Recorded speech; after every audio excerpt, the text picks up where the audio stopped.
30 minutes, I think. I wasn't there. Yeah, something like that. He was there. Anyway, it should say recording. Yeah, she was like on the couch and I'm reading it.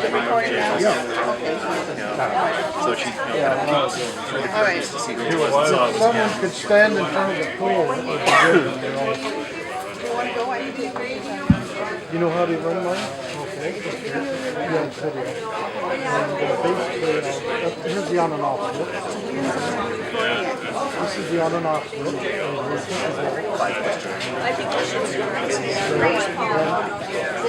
Oh, Paul. It's real time if you're not using it, not before. I only I must have missed the other one. They range between 11 and 18 minutes.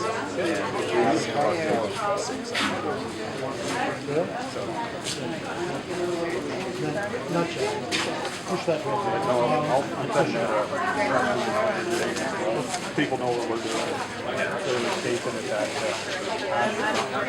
So you're still recording? You're still good there? Yep, I think so. Yep.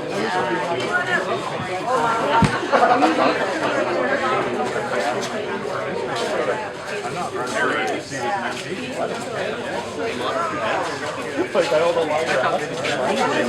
Yet I hear the his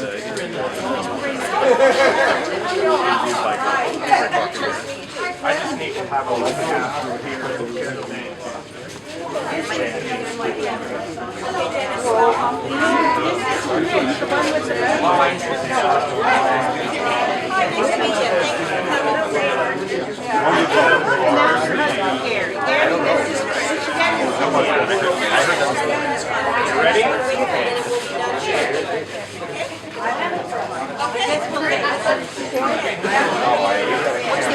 Alright, I go through here. Please take that, just give me 2 seconds, I'll move it up, but you're live. Good morning. Good morning, ladies and gentlemen. My name is Dennis Naviesko. Welcome and thank you for joining us today. We're here to announce the formation of the new Cobourg Taxpayers Association.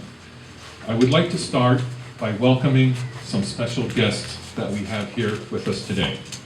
It gives me great pleasure to introduce Christine Van Gyn, Ontario Director for the Canadian Taxpayers Federation.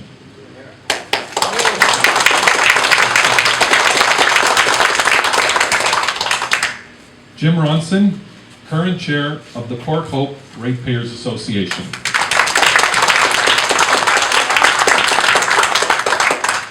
And Al Hoffman, current chair of the Citizens Council of Hamilton Township. Thank you all for coming. Christine, Jim, and Al will have a few words to say a little later.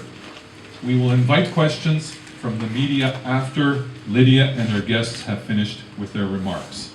Now, I'd like to turn it over to Lydia Smith, President of the Cobourg Taxpayers Association. Lydia.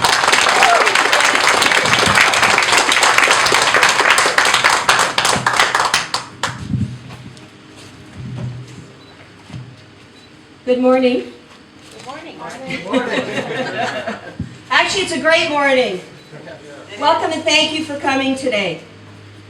The Cobourg Taxpayers Association is a nonpartisan, not-for-profit corporation that will advocate for the municipal taxpayer. Our primary goal is to focus on waste because we believe that cutting waste could translate into cuts in our taxes. We also would like to see a municipal council and town staff who are more responsive to the needs of citizens and businesses. Our mission is to watch, gather, analyze, and report information to the general public, and to make recommendations to town council and staff. The Cobourg Taxpayers Association will uncover and expose weaknesses in municipal administration that cost everyone money. We intend to investigate and report on situations that appear to be conflicts of interest, or that show favoritism towards special interest groups. The Cobourg Taxpayers Association brings experience from industry, corporations, small business, associations, and government. We know that taxes are a fact of life. Death and taxes, right? Taxes are a necessary evil, but they are there for the protection of people and property, for the delivery of safe drinking water, for maintaining our streets, and for other important municipal services.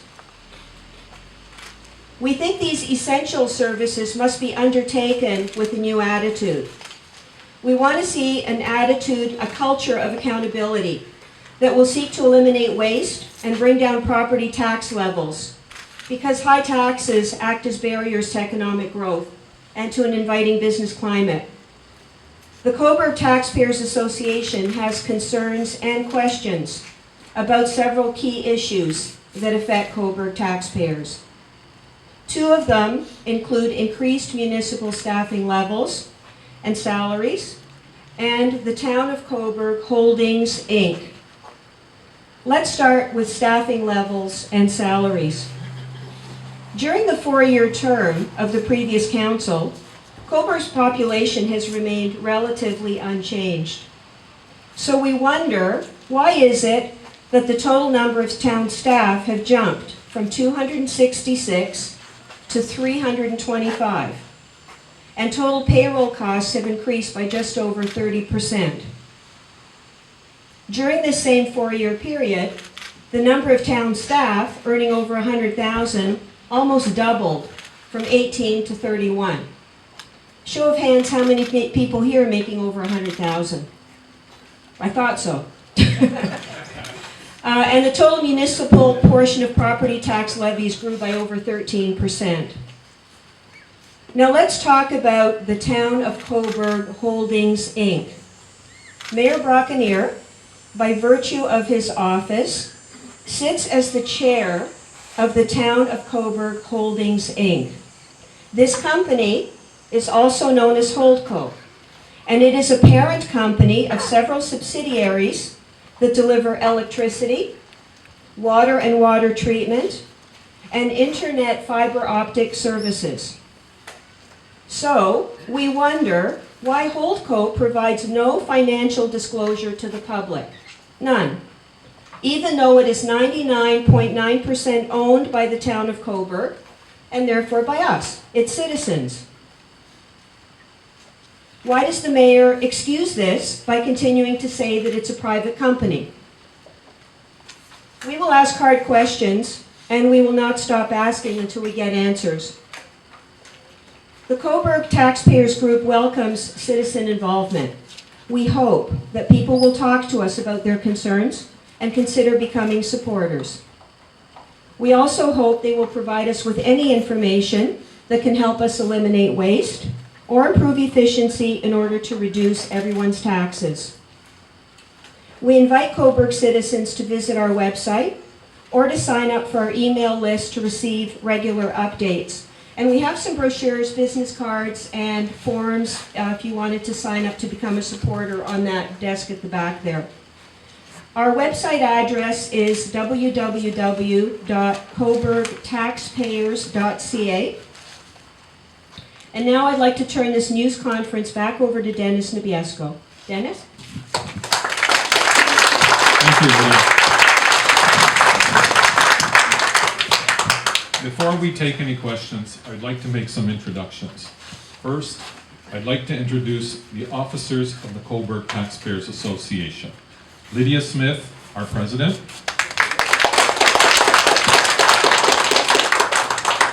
Paul Pagnuello, our treasurer. And myself, Dennis Nebiesco, as secretary. We also have an advisory committee that has been helping us tremendously in providing guidance and identifying and researching issues that need to be addressed. The advisory committee includes Paul Lambert, Warren McCarthy, Johnny Perkalitis, Ken Strauss, Frank Thibodeau, and Paul Whitehead. Andy Tesla could not be here with us, but he is also part of the committee. Our thanks to this group of people who have helped to make the Cobourg Taxpayers Association possible. Our next speaker is Christine Van Gyn, Ontario Director of the Canadian Taxpayers Federation. Prior to joining the CTF, Christine practiced commercial litigation and corporate law in Toronto with some of Canada's leading law firms. She also has an honors BA in political science and ethics. Christine?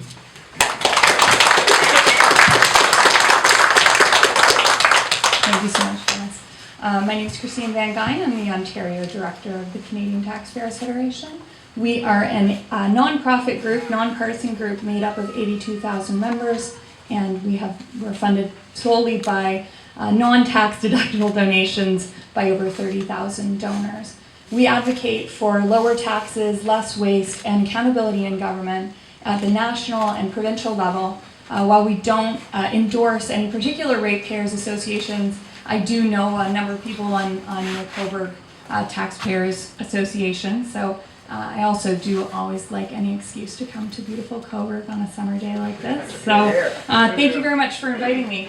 Our position is that it's at the local level, people on the ground are best suited to advocate for local accountability in government. So some of the issues that we work with ratepayers associations in Ontario on are, for example, on the issue of the arbitration process for compensation for example, police or fire at the local level, which those salaries can have the overall consequences of putting a huge financial strain on small municipalities like Cobourg. I think those are maybe some of the issues that the Cobourg Taxpayers Association might be dealing with. We also do work with ratepayers associations through a guide that we've published on our website, taxpayer.com. It gives some helpful instructions on how local municipalities can form their own ratepayers associations. And I'm really thrilled that Cobourg has taken the initiative to form their own ratepayers association. I know that you're going to do a fearless job keeping your local council accountable and advocating for lower taxes in your beautiful town. So thank you very much for having me here today, and I'll turn it back to you, Dennis. Thank you, Christine. And now, a few words. I'd like to introduce Jim Ronson from the Port Hope Ratepayers Association. Jim? Yes, I'm Jim Ronson from Port Hope Ratepayers Association. I'm the chairperson, and I bring greetings from Port Hope and congratulations to the group on forming a new Taxpayers Association. We certainly saw a sea change in our last election in Port Hope, and I'm sure you've heard a lot about it. Two former chairpersons of our group became councillors. We have a new working relationship with the mayor that is unprecedented in Port Hope municipal politics, and we continue to work with the mayor and also question the mayor and his councillors as to their decisions in terms of accountability, the taxpayer burden, etc. So we're there to question, and we're there to also work together with them. As well, we look forward to working with the new Cobourg Taxpayers Association, both at the municipal and the council level. So congratulations. Thank you, Jim. And now a few words from Al Hoffman from the Citizens Council of Hamilton Township. Al? Thank you. Good morning, ladies and gentlemen. Thanks so much for having us participate in your launch today. We just launched recently ourselves, and part of it was because Winston Churchill said that democracy is the best imperfect form of government yet devised by humankind. You are setting out to create a more perfect government, as we are, and congratulations on that from us in Hamilton Township. Our association, our logo is two eyes, and it's, again, as you are, eyes on the prize, eyes on the politicians. Lydia, I want to know, where do I sign up? I may be a resident of Hamilton Township, but I run a business here in Cobourg. Okay. And I hope that as we're trying to represent both residents and businesses in the township. Absolutely. Some of you may know that I worked with Dr. Galton. He was the MPP for 8 years as a his communications officer. And it came to our attention that Cobourg has some of the highest municipal taxes of any municipality of its size in southern Ontario. So you've got your work cut out for you, and again, I would ask, what took you so long? Other than that, thank you so much for having us, and we look forward very much to partnering with you and working to the same goals that you guys are trying to create. Thanks, Al.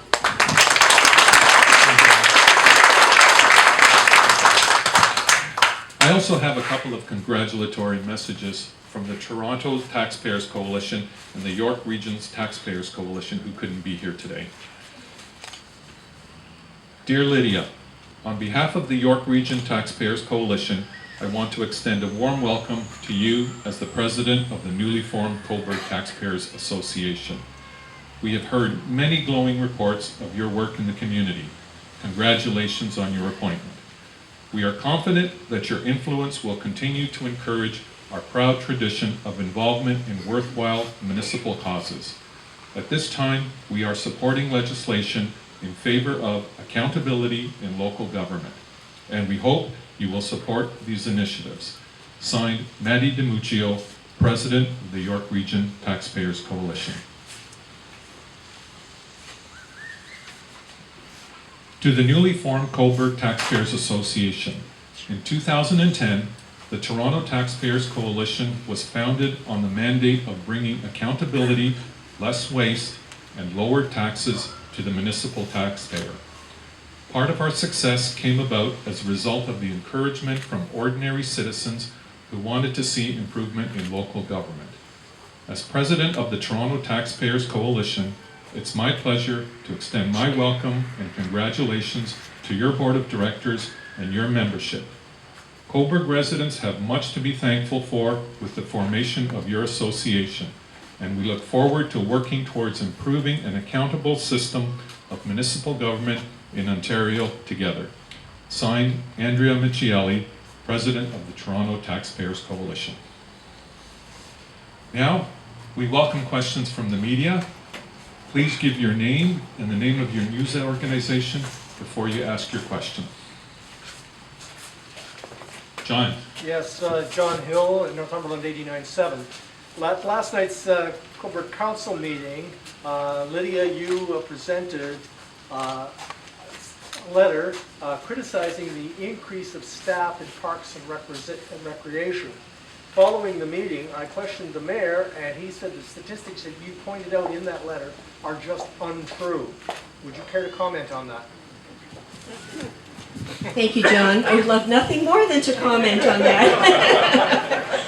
Oh, what a tempest in a teapot. I guess what I want to explain is, back on September 1st, I wrote a letter to the municipal clerk and asked for my letter to go on the agenda, because my intention was to ask questions in council, in public, where everyone could have a conversation about it. I received a letter back from the mayor saying that my letter was full of erroneous information and that he denied me the opportunity to read it aloud in council, which is what I wanted. So because he denied me the opportunity to read it aloud in council, I was not there yesterday. He did say in his letter to me that it was full of erroneous information. Well, all he really had to do was allow me the opportunity to speak about it in council and for him to correct the erroneous information or to say, we'll get back to you or whatever. I wanted a public discussion. That's the whole point. We want to have these discussions in public.